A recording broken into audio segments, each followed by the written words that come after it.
Bom, bom dia a todos. Mais uma vez, obrigado a todos pela presença na nossa reunião semanal, tá? Agora, nesse novo modelo.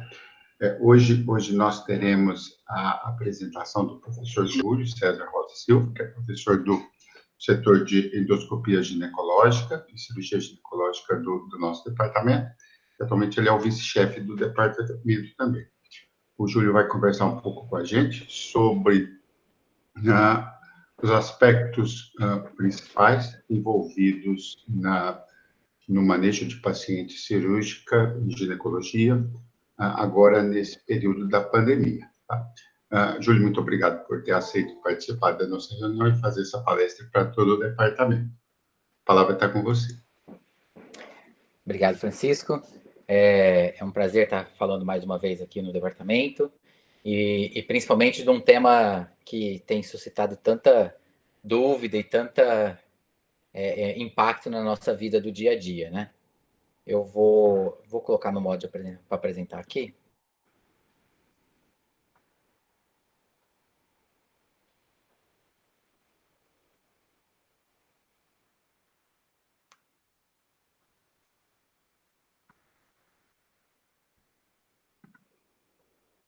Vocês estão vendo a apresentação? Sim, está ok. Tá, então tá ótimo. Então vamos começar. Então, bom dia a todos. Mais uma vez, obrigado pela oportunidade de estar falando para vocês desse tema tão interessante que tem impactado de uma maneira tão grande na nossa vida pessoal, familiar e profissional, né? Essa infecção, ela é extremamente nova, né? E a gente tem muito pouca informação sobre essa infecção e sobre essa doença que tenha realmente alguma forma concreta ainda, né? Muita coisa é falado, a gente tem muita informação, mas poucas informações são realmente comprovadas e documentadas, né? Então, a gente costuma dizer, quando a gente está falando dessa doença, que toda e qualquer informação que a gente dá hoje, ela pode ser reformulada amanhã com novos dados ou com dados diferentes que aparecem, né? Então, isso é muito importante, que a gente não tenha absolutamente nenhum conceito fixado, porque esses conceitos podem mudar de um dia para o outro. Eu vou dividir a apresentação em 3 tópicos. Primeiro, o impacto da pandemia nas cirurgias no Brasil e no mundo, né? O impacto sobre a saúde das pacientes, que a gente tem exatamente muito pouca informação a respeito disso, né? E do ponto de vista das pacientes cirúrgicas, obviamente, né? E como a gente pode fazer para proteger as nossas pacientes e a equipe cirúrgica, né? Então, primeiro, o impacto da pandemia no mundo. Esses são dados de ontem à noite, isso são dados globais, a gente já tem mais de 5 milhões de casos documentados no mundo, mais de 332 mil mortes no mundo, né? Só para mostrar o impacto da doença. No Brasil, dados de ontem à noite, 310 mil casos documentados e mais de 20 mil mortes no Brasil. Do ponto de vista de cirurgia, isso é uma publicação do British Journal of Surgery, que estima, levando em consideração 560 hospitais do mundo, 60 países que informaram uma rede de informação a respeito de cirurgias, que mais de 28 milhões de cirurgias serão ou foram postergadas ou canceladas durante esses 3, 4 meses de pandemia que nós já passamos e vamos passar, né? Cerca de 2,3 milhões de cirurgias oncológicas serão canceladas ou atrasadas e 72,3% de todas as cirurgias serão canceladas por conta dessa pandemia, né? Essa é uma estimativa do British Journal of Surgery e dados aqui especificamente da Inglaterra, né? Do Reino Unido. No Brasil, a gente tem pouco dado a respeito disso, mas a gente tem alguns dados a respeito disso, levando em consideração o que a ANS, né, a Agência Nacional de Saúde Suplementar, né, que regulamenta os planos de saúde no Brasil, e também do SUS, né? a gente observa aqui esse gráfico, a gente observa aqui os primeiros meses do ano, e aqui abril e maio, uma queda bastante significativa no volume de cirurgias realizadas por esses dois, tanto pelos convênios quanto pelo SUS, né? No SUS, essa taxa é em torno de 16%, mas a gente estima que isso seja muito subnotificado, né? Uma queda em torno de 16%. E na saúde suplementar, houve uma queda em torno de 44% dos procedimentos eletivos, com um aumento aí de 16% de cirurgias de urgência e emergência, porque as pacientes tiveram suas cirurgias canceladas ou suspensas ou adiadas e acabam procurando depois unidades de emergência, de pronto atendimento, necessitando da cirurgia em situação de urgência ou de emergência. Então, de uma maneira global, uma queda de mais de 33% no número de cirurgias, mostrando o impacto real que a pandemia tem provocado no mundo a respeito de cancelamento ou postergação de cirurgias ginecológicas, de cirurgias de uma maneira geral, né? E a cirurgia ginecológica não é diferente. A ANS lançou, no começo da pandemia, ainda no final de março, uma nominata, uma minuta, proibindo absolutamente todos os procedimentos eletivos, né?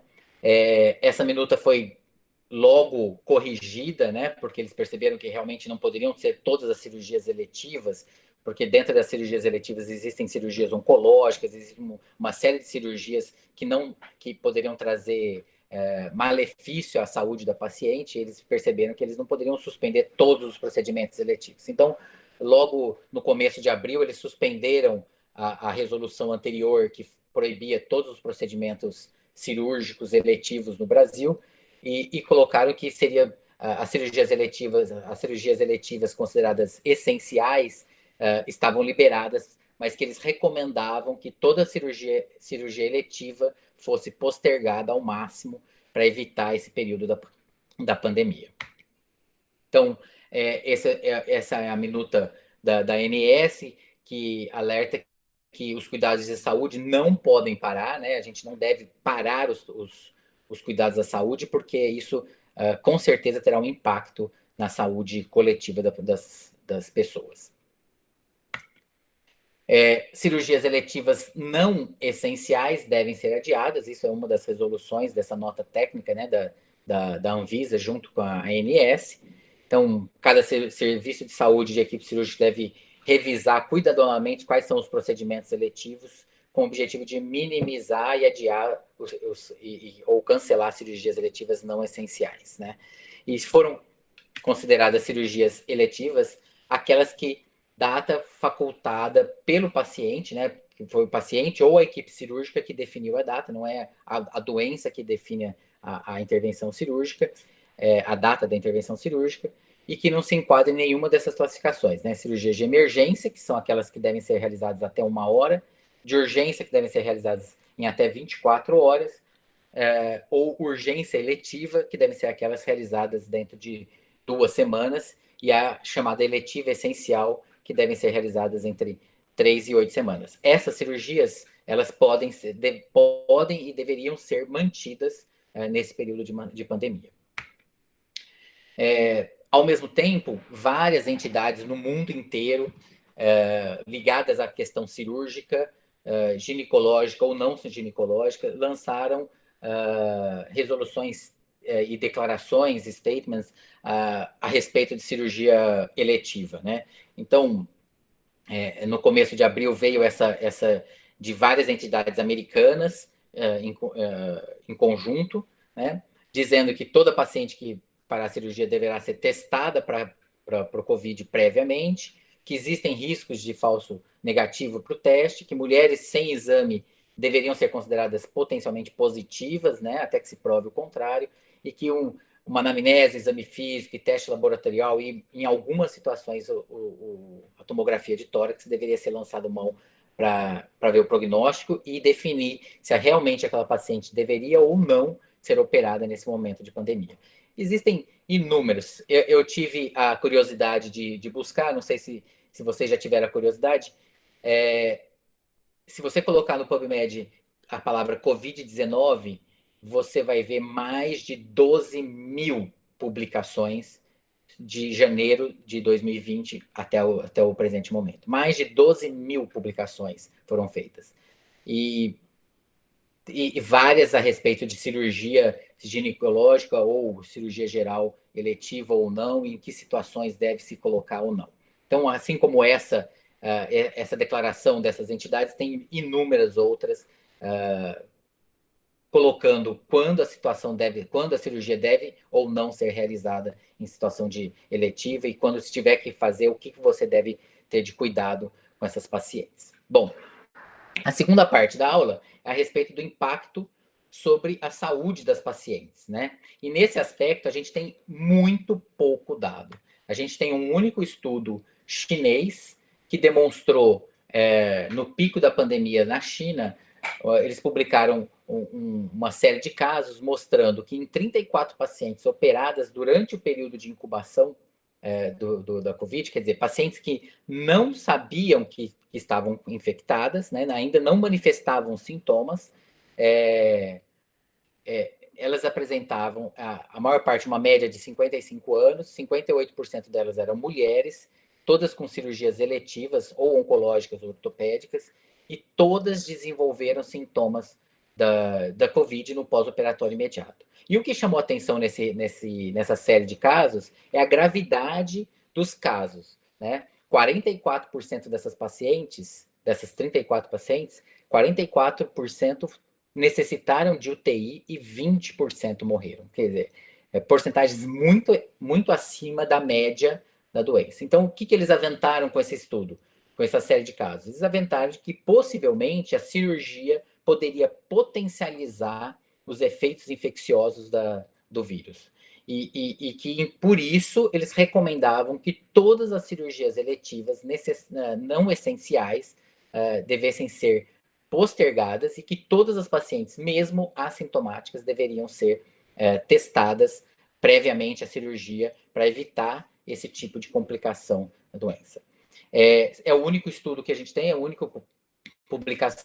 Por quê? Porque depois da experiência chinesa, praticamente todos os países do mundo afetados pela pandemia suspenderam as suas cirurgias eletivas preventivamente. Então, a gente tem muito pouco dado a respeito disso, de cirurgia e de cirurgia segura nesse período de pandemia.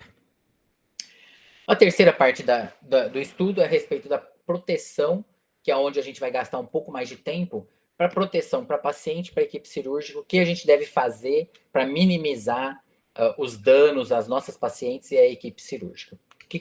Como que a gente deve se postar nessa situação? Em começo de abril, capitaneado pela Febrasgo, um grupo de especialistas vindos das comissões nacionais de especialidade ligadas à parte de cirurgia ginecológica, então, CNE de endometriose, CNE de laparoscopia, de urogineco, de oncomasto, todas as CNEs envolvidas com a questão cirúrgica ginecológica, elegeram um representante para estar num grupo chamado de Brazilian Gynecology Surgery Group, for COVID, e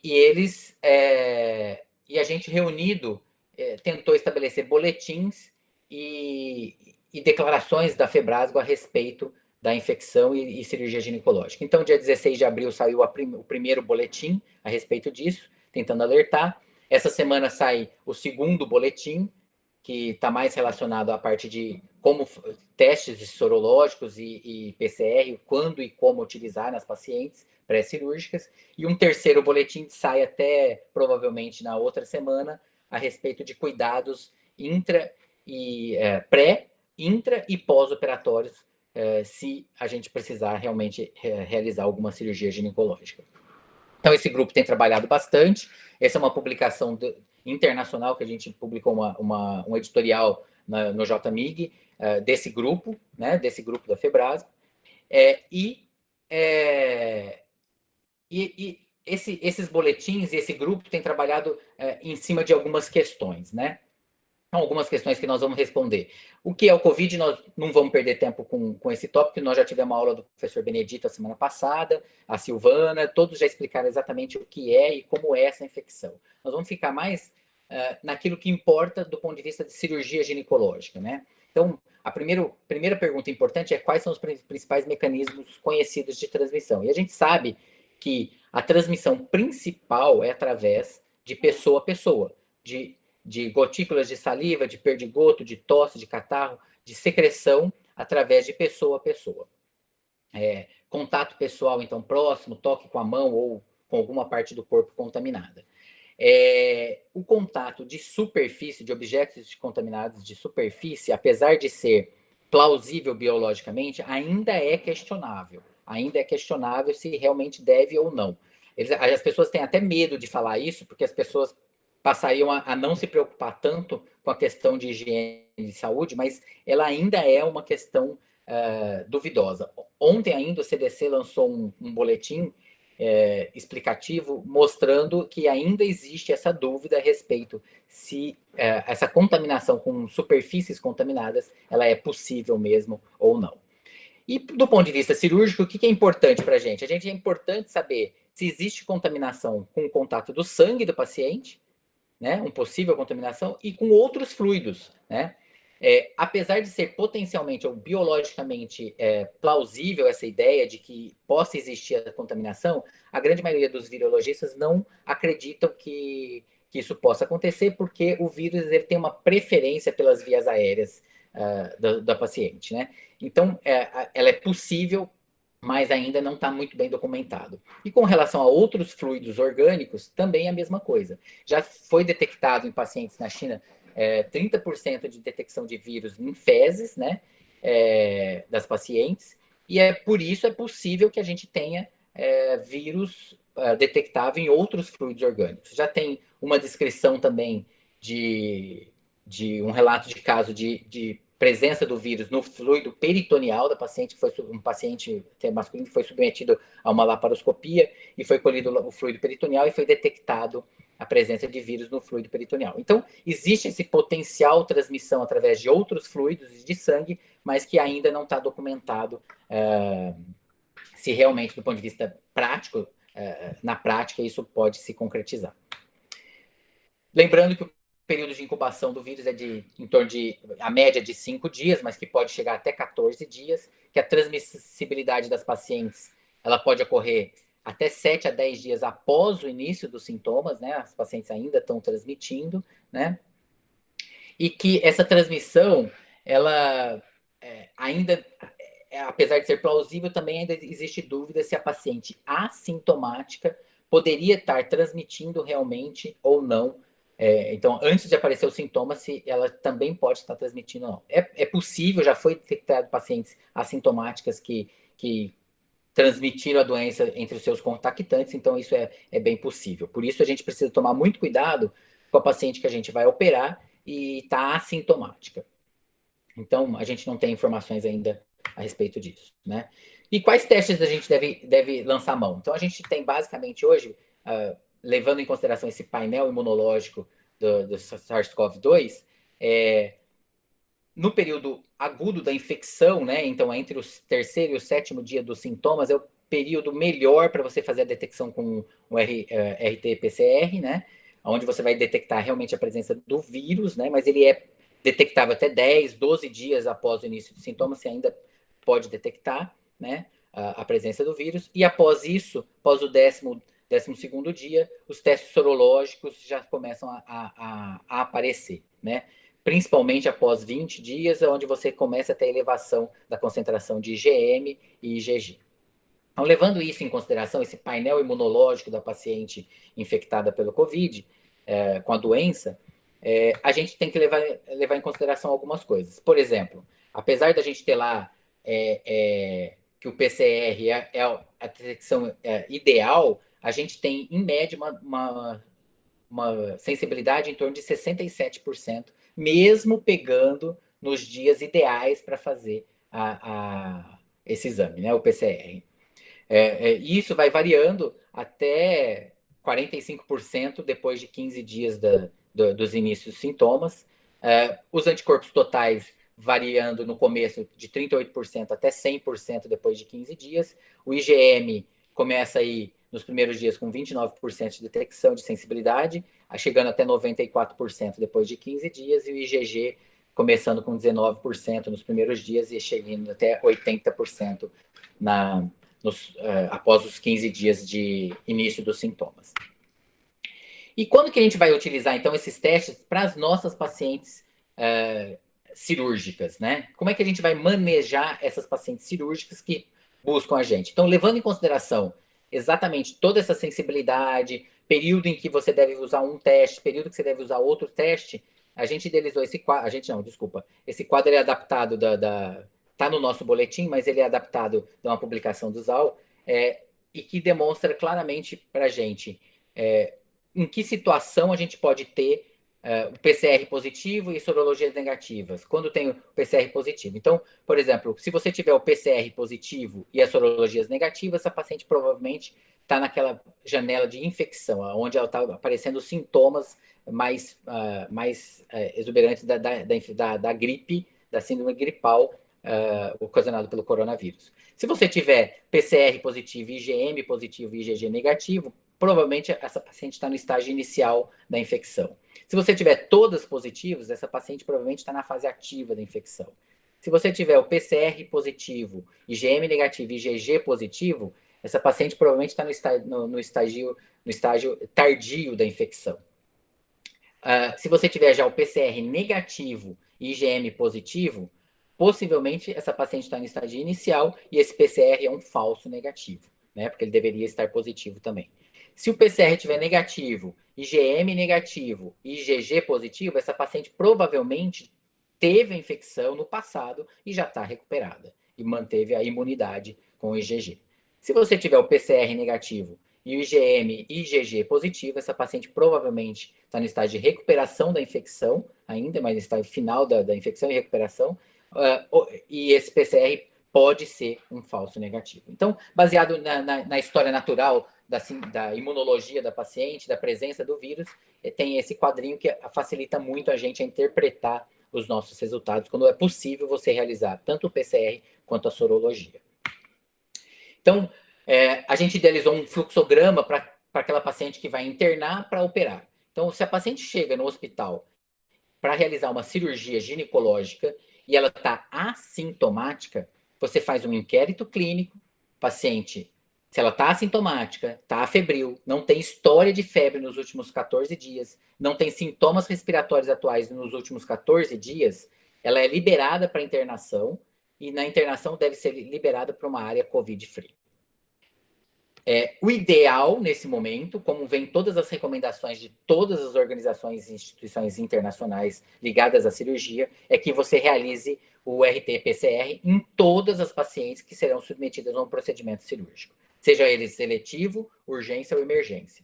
Para quê? Para que você tenha os cuidados pré, intra e pós-operatórios necessários para prevenir menor dano a essa paciente e menor contaminação para a equipe de saúde que está prestando assistência a essa paciente. Se o PCR for positivo, ela está assintomática, mas o PCR é positivo, você tem que discutir com a paciente a real necessidade da realização dessa cirurgia nesse momento, né? Se ela realmente pedir a cirurgia e quiser realmente correr os riscos de realizar um procedimento cirúrgico, sendo positiva, com teste positivo, ela tem que ser esclarecida e um termo de consentimento tem que ser dado. Já existem termos de consentimento específicos, a própria Febrasgo já idealizou um termo específico para ser aplicado a essas pacientes. Se o PCR for negativo, o ideal seria realizar o teste sorológico. Se o IgM for negativo e IgG negativo, provavelmente essa paciente não teve contato com o vírus ainda e você poderia realizar o seu procedimento cirúrgico com os devidos cuidados necessários para uma cirurgia segura, sempre levando em consideração que todos esses testes não têm sensibilidade de 100%. Então, eles têm uma possibilidade real de falso negativos. Se o IgM for positivo, quer dizer, a paciente é assintomática, o PCR deu negativo. Se o IgM for positivo, provavelmente essa paciente está em fase aguda de infecção e a gente tem que proceder da mesma maneira ao que foi falado com relação ao PCR positivo. Temos que discutir com essa paciente a real necessidade da realização daquele procedimento nesse momento da infecção, dela provavelmente é infecção aguda e quais as complicações que isso pode trazer para ela, os danos que isso pode trazer para essa paciente no pós-operatório. Se o IgM for negativo e o IgG positivo, provavelmente essa paciente já teve contato com o vírus, se não manifestou sintomas, mas já teve contato com o vírus, já estabeleceu imunidade, e aí você pode realizar o procedimento, também pensando sempre nos cuidados necessários para uma cirurgia segura. Se você estiver diante de uma paciente sintomática, ela vem para internar para uma cirurgia ginecológica, seja ela eletiva, de urgência ou de emergência, e ela estiver sintomática, né, apresentando algum sintoma respiratório ou febre, ela tem que ser encaminhada para uma área reservada do hospital com suspeita de Covid. Você vai fazer uma avaliação clínica detalhada, uma nova classificação, repetindo temperatura, oximetria de pulso, frequência respiratória e colher o PCR dessa paciente. Se o teste for positivo, temos que conversar com essa paciente e só realizar o procedimento se realmente ele for essencial para a vida dessa paciente nesse momento. Se o teste for negativo, seria interessante a gente discutir, porque se for um procedimento eletivo, operar a paciente com sintomas gripais não é o ideal em qualquer situação. Então, a gente tem que ponderar a real necessidade do procedimento cirúrgico naquele momento, porque ela está diante de um quadro gripal, mesmo com um teste negativo. Por quê? Porque o PCR negativo, ele tem um falso negativo, que a gente deve levar sempre em consideração, a sensibilidade em torno de 70%, né? A gente tem que levar em consideração que o PCR pode estar negativo por um falso negativo e deve conversar com a paciente e evitar o procedimento eletivo nesse momento. Se ele for essencial, que seja realizado com todos os cuidados necessários, EPIs e condições para uma cirurgia o mais segura possível, tanto para a paciente quanto para a equipe cirúrgica que está prestando atendimento. Em relação ao COVID, quais são os riscos que a paciente corre durante a cirurgia? A gente já falou, né? A série de casos que foi publicada pelos chineses, né? Então, é possível várias situações. Primeiro, é possível que uma paciente que esteja completamente saudável, saia de casa saudável, deixe o seu isolamento domiciliar e adentre no hospital, ao ambiente hospitalar e acabe tendo contato com uma equipe de saúde que pode estar contaminada, que não sabe que está contaminada porque está assintomática e que transmita, e ela passe a desenvolver a doença sendo contaminada no ambiente intra-hospitalar. Então, a gente tem que levar sempre em consideração isso. E são os dados muito escassos na literatura ainda, se pacientes assintomáticas, o que acontece com essas pacientes no pós-operatório, né? Então, é exatamente a série de casos publicados pelos chineses que demonstrou essa evolução pós-operatória desfavorável, mais desfavorável a esse grupo de pacientes operados nesse período.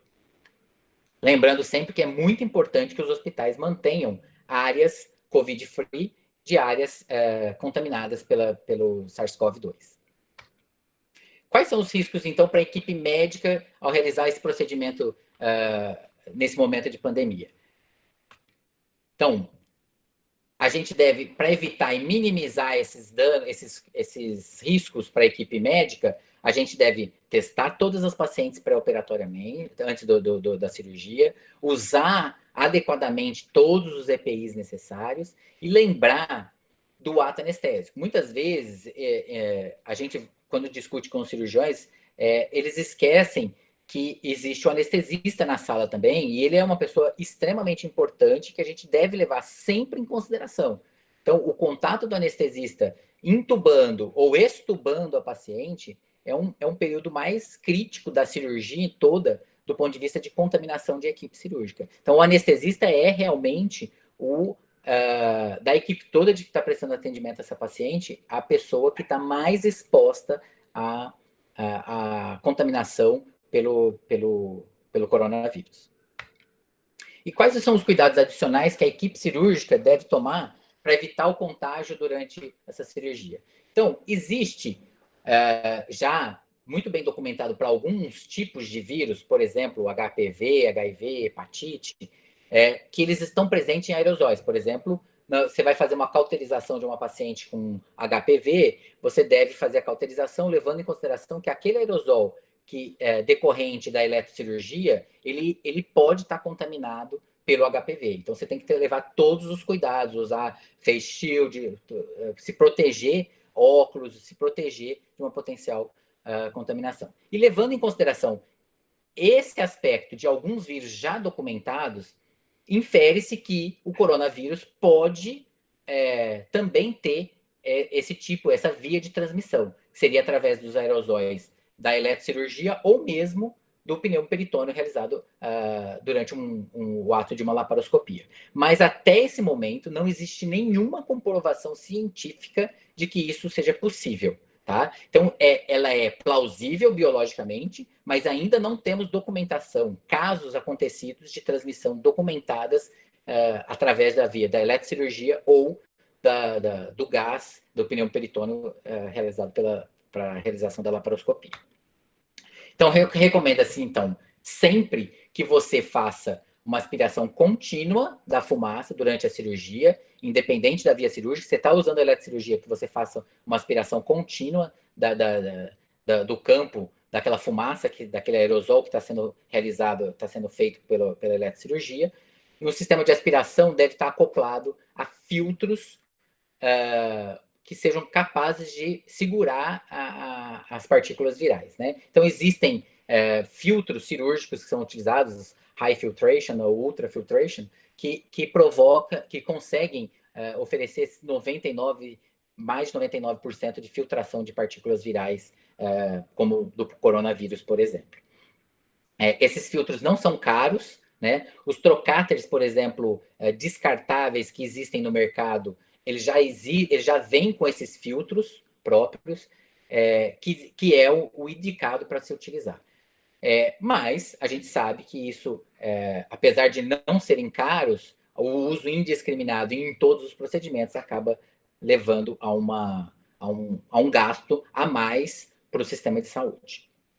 Em cirurgias realizadas por via vaginal, a gente deve sempre recomendar a utilização da face shield pelo risco de, eventualmente, gotículas de sangue e aerosol vindos da via cirúrgica poder contaminar os pacientes também.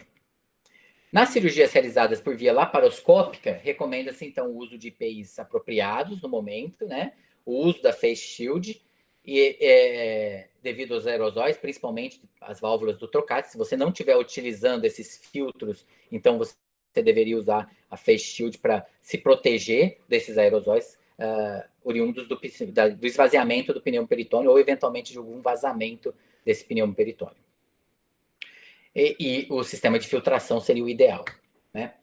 Bom, aqui é a definição do que é cirurgia eletiva, urgência e emergência, exatamente porque a maior dúvida, qual que é a maior dúvida em todas as discussões, lives, webconferências, tudo que a gente faz do ponto de vista cirúrgico, qual que é a maior dúvida que a gente tem do ponto de vista cirúrgico? Se a gente deve ou não, ou quando a gente deve retornar com as cirurgias eletivas. Então, a gente deve fazer cirurgia eletiva nesse momento, ou está no momento de retornar às cirurgias eletivas que foram paradas nesses últimos 2 meses ou não. Essa é a maior dúvida.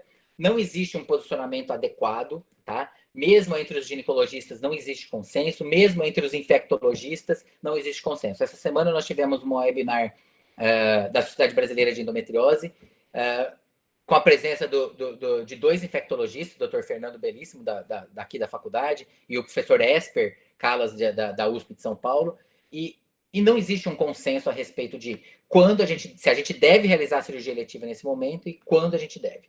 O posicionamento mais adequado é, momento de pandemia, tudo aquilo que você puder evitar de realizar, é possível evitar sem um dano a paciente, sem prejudicar a saúde dessa paciente, postergue. Se não é possível, a paciente necessita, como por exemplo os procedimentos oncológicos, isso pode trazer dano à paciente, então que você realize mesmo nesses momentos de pandemia. E nunca esquecer que se você for realizar o procedimento cirúrgico, for essencial você chegar à conclusão de que é essencial que você realize a cirurgia, que um termo de consentimento deve ser aplicado. Esse é um exemplo do termo de consentimento que a Febrasgo estabeleceu para cirurgias não adiáveis nesse momento de pandemia, mas existem muitos outros já disponíveis na internet que vocês podem pegar. E as cirurgias de urgência e emergência, elas podem ser feitas por laparoscopia? Que isso é uma outra grande dúvida que a gente tem. Se a laparoscopia é uma via elegível nesse momento de pandemia ou não, exatamente por conta de os riscos todos envolvidos na laparoscopia. Não só para o cirurgião, mas também para o anestesista. A gente sabe que se você vai realizar uma laparoscopia, a anestesia é, via de regra, a anestesia geral. E a paciente precisa ser intubada e extubada. E o anestesista exposto a esse risco adicional nesse momento de pandemia. Se a cirurgia... Então, fica a dúvida se a cirurgia laparoscópica pode ou não ser realizada. Bom, se a gente for fazer o procedimento cirúrgico, é claro que todos os cuidados necessários para a segurança de toda a equipe tem que ser lançado à mão. A escolha da via deve ser levada em consideração a disponibilidade de equipamentos de segurança e de EPI, tá? Então, se você tiver num lugar onde você não pode ou não tem disponível os EPIs necessários para a realização, por exemplo, de uma cirurgia laparoscópica segura, por exemplo, filtros para os trocáteres, face shield, é melhor que talvez que você não faça a via laparoscópica. Então, a escolha cirúrgica tem que levar sempre em consideração a presença ou não dos EPIs disponíveis para a equipe cirúrgica e anestésica. A via laparoscópica, ela é sempre uma via de menor morbidade perioperatória, tanto intra quanto pós-operatória, isso está muito bem documentado. A paciente submetida a um procedimento laparoscópico, em geral, tem alta precoce, então você tira essa paciente do ambiente potencialmente contaminado, que é o ambiente hospitalar, mais precocemente. Então, seria uma vantagem a realização da laparoscopia nesse aspecto. Então, o que a gente tem de consenso de todos os statements de todas as sociedades internacionais ligadas à cirurgia ginecológica é que a via laparoscópica não tem motivo para a gente abandonar a via laparoscópica nesse momento, até porque não existe documentação real da transmissão através desses aerosóis, e que por isso, e por ser melhor para paciente, com menos morbidade e alta precoce, ele não deve ser deixado de lado a via laparoscópica. Então, ela deve continuar sendo a via de eleição para essas situações. E uma outra dúvida que fica sempre é: a equipe de saúde precisa ter testada ou não? Existe uma situação, nesse caso, uma situação ideal e uma situação real. O Brasil, na atual situação, nós não temos condição de testar toda a equipe de saúde que está prestando atendimento nos hospitais, todos do Brasil inteiro. E isso necessitaria de uma regularidade, que a grande maioria dos statements internacionais falam em testar a equipe de saúde de 15 em 15 dias. Isso seria e é impossível no Brasil nesse momento, que não tem teste em algumas regiões do Brasil para testar nem pacientes. Então, o ideal seria testar a equipe de saúde, mas o real, a nossa realidade é outra. Tá? Então, recomenda-se que toda a equipe de saúde seja testada a cada 15 dias, mas isso poderia ter algum impacto na transmissão, mas isso tem que estar adequado à realidade de cada região, de cada país, de cada hospital. De uma maneira geral, então, recomenda-se que qualquer pessoa que trabalhe na sala cirúrgica, isso são recomendações da Sociedade Americana de Cirurgia, né? Utilize os EPIs completos, né? Incluindo propés, aventais impermeáveis quando necessários, máscaras cirúrgicas ou N95 quando necessários, proteção para a cabeça, luvas e proteção para os olhos. Minimizar ao máximo a movimentação de pessoal dentro da sala, então não ficar entrando e saindo, como a gente muitas vezes vê acontecer no nosso dia a dia dentro do centro das salas cirúrgicas. E a participação de profissionais em treinamento nesse momento, ele deve ser limitada ao mínimo necessário. Né? Evitar a presença na sala, por exemplo, de estudantes de graduação que não são necessários naquele momento, que estão ali para aprendizado, evitar na sala cirúrgica residentes de primeiros anos que não estão participando ativamente do ato cirúrgico. Então, a gente deve minimizar ao máximo a exposição desses profissionais em treinamento dentro do ambiente cirúrgico. E aí, eu trouxe algumas recomendações que estão nos nossos statements da Febrasgo, né? E que são baseados em trabalhos publicados internacionalmente. Lembrem-se que nós não temos absolutamente nada concreto, baseado em ensaios clínicos randomizados, a gente não tem absolutamente nada disso. Quase todos esses artigos são opiniões de especialistas, de experts, que, levando em consideração a plausibilidade biológica, o que se sabe sobre outros vírus, extrapola-se para a cirurgia ginecológica, para a cirurgia de uma maneira geral. Então, em situações de laparoscopia, empregar dispositivos eletrocirúrgicos e ultrassônicos de maneira a minimizar a produção da fumaça, do aerosol, usando sempre com baixa potência e evitar dissecções muito demoradas. Sempre que disponível, utilize o sistema fechado de evacuação, quer dizer, aspire o pneu peritônio através do aspirador laparoscópico e não abra a torneira do trocáter e deixe o gás vazar para a sala cirúrgica. Se você tiver os filtros, melhor ainda, os filtros de trocáter. Utilize o aspirador laparoscópico, então, para remover esses gases cirúrgicos, né, no sistema fechado, né? Usar, de preferência, baixa pressão, sempre que possível. Evitar rápidas desinsuflação e perdas de peritônio, então, evitar trocáteres que estão vazando, que deixam vazar gás para a cavidade constantemente.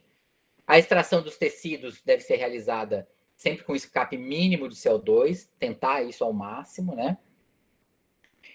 E minimizar a pulverização ou propagação de gotículas de sangue e fluido.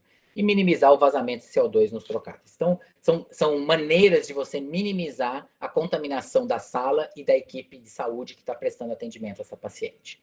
Em situações onde você vai submeter a paciente a um procedimento cirúrgico laparotômico ou vaginal, você deve realizar a mesma coisa, realizar dissecção e controle de sangramento usando técnicas não eletrocirúrgicas sempre que possível, empregar dispositivos eletrocirúrgicos e ultrassônicos de maneira a minimizar a produção de fumaça, né, com uma configuração de baixa potência, evitar longos tempos de dissecção, usar evacuadores de fumaça, né, e utilizar o aspirador para remover a fumaça sempre que você estiver utilizando. Você está usando um eletrocautério, cauterizando por via laparotômica ou vaginal, usa o aspirador do lado, aspirando aquela fumaça, o aerosol provocado pela eletrocirurgia, para minimizar a contaminação da sala cirúrgica.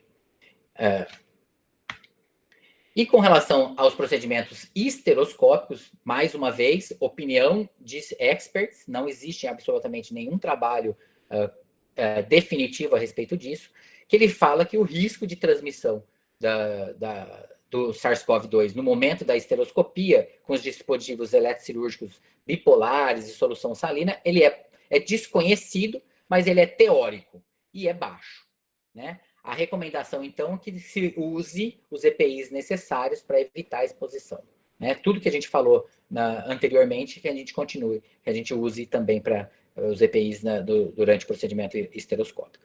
Os riscos relacionados a esse procedimento de vaporização, conização a laser, também são desconhecidos, mas eles são biologicamente plausíveis de acontecer. Então, essas recomendações minimizariam você aspirando a fumaça cirúrgica sempre que possível a realização desse ato. E os cuidados pós-operatórios. Então, se você optou por fazer uma cirurgia, seja ela numa paciente assintomática, não testada, ou sintomática, né, você tem que orientar exaustivamente essa paciente sobre os sintomas de gravidade, porque ela pode ter uma gravidade maior, né, por conta do procedimento cirúrgico, é levantada essa possibilidade. Pacientes que você puder adiar, obviamente, adie. Pacientes COVID positivas, assintomáticas e que foram operadas, tem aquela chance potencial de evoluir com sintomas mais graves, então elas precisam ficar atentas a qualquer sintoma gripal e de gravidade e, eventualmente, usar a comunicação pela telemedicina seria no pós-operatório para saber a evolução dessa paciente, seria aconselhável. Resumo, então, das nossas recomendações. Então, a cirurgia para paciente ginecológica durante o período de pandemia deve ser avaliado caso a caso, levando sempre em consideração o fator de risco e as comorbidades da paciente e os recursos locais do hospital onde você está, da região, da cidade onde você está. Abordagens minimamente invasivas e vaginais estão associadas a menor morbidade para paciente, né, e menor hospitalização, então elas devem ser lançadas mão, não devemos abandonar essas vias. Os dados sobre o risco de exposição à fumaça cirúrgica e à transmissão ainda são limitados, a gente ainda não tem dados conclusivos a respeito disso. Existem estratégias para todas as abordagens cirúrgicas que podem ajudar a minimizar esse risco de expor a equipe cirúrgica dentro da sala cirúrgica. Toda paciente que seja submetida à cirurgia, seja eletiva, de urgência ou emergência, deveria ser testada. Isso, obviamente, dentro da possibilidade do hospital ou da região, da cidade onde você está exercendo a sua profissão.